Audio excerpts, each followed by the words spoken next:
So today I'm going to make steak soft tacos.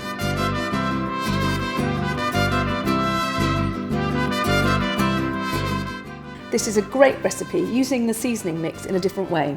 Instead of adding it to your pan, I'm going to use it as a rub, and it's the perfect way to get flavour into your meat. I'm going to griddle my meat today, or you can even use it on the barbecue. So the first thing I'm going to do is turn my oven on and get my griddle pan warming. We need to turn our oven to 165 degrees centigrade, which is gas mark 3, and fire up the griddle pan. We want the pan to be nice and hot for when I cook my meat. So we're going to start off by using the old El Paso Stand and Stuff Soft Taco Kit. I'm using the smoky barbecue one today. And inside we have 8 soft tortillas, a sachet of barbecue seasoning mix, and a sachet of salsa. We also need a kilogram of steak. I'm using flank in this case. You can also use rump, 1 red pepper, which has been sliced, a green pepper sliced, and an onion sliced. Then I've chosen as my toppings avocado and sour cream, and it's a personal choice. You can decide to put in whatever toppings you like. So the first thing we need to do is to oil our steak. I'm going to use a little bit of olive oil. I'm going to just drizzle it over the meat and then turn it over and do both sides.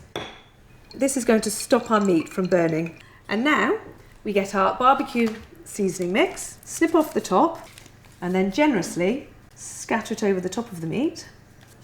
And then using your fingers, rub it and really press it into the meat, just to make sure that the flavours really go in. And then do exactly the same on the other side. You can smell those wonderful barbecue flavours. Right, that now is ready to go onto the griddle pan.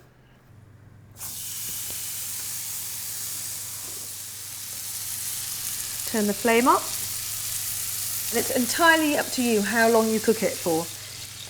This particular cut of meat tends to cook quickly, and I like my meat sort of medium to medium rare, so that should generally take 2 to 3 minutes on either side.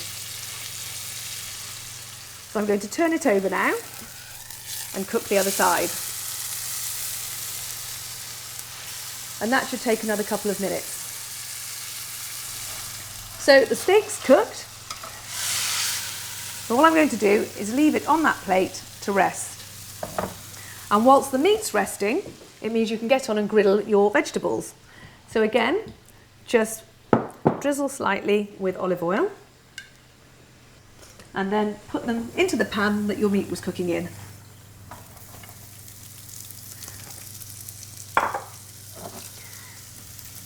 I'm just going to make sure that they're all evenly spread out. And the beauty of putting your vegetables into the pan after the meat's been cooking is that they absorb all those wonderful barbecue meaty flavours. So whilst the vegetables are cooking, we can now get on and heat our tortillas. This is done by simply placing them on a baking sheet and wrapping them in foil. The foil just makes sure that they don't dry out during cooking. Right, they're ready to go into the oven and they'll take about 7 to 9 minutes. If you don't want to put them in the oven to heat them up, you can always use a microwave, and you have to again separate them, and they'll take 30 seconds on high power. So I'm going to pop mine into the oven.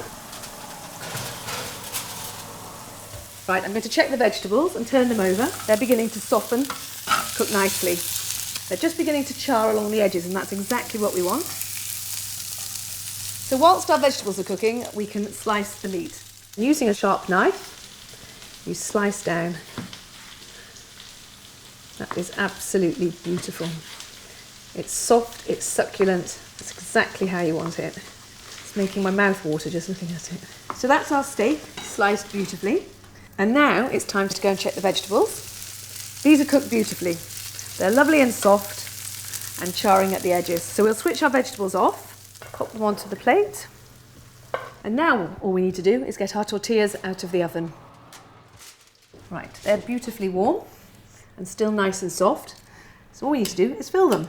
So you start by placing a few vegetables in the bottom and then some gorgeous steak strips. Let's put one more in to really fill it. And the beauty of this unique boat shape is that it means you can really pile the filling in. It's easy to fill and even easier to eat. So when the meat's in, I'm now going to top it with some sour cream, and then some avocado. A little squeeze of lime. And then finally, you top with the taco salsa. So there you go, soft steak tacos.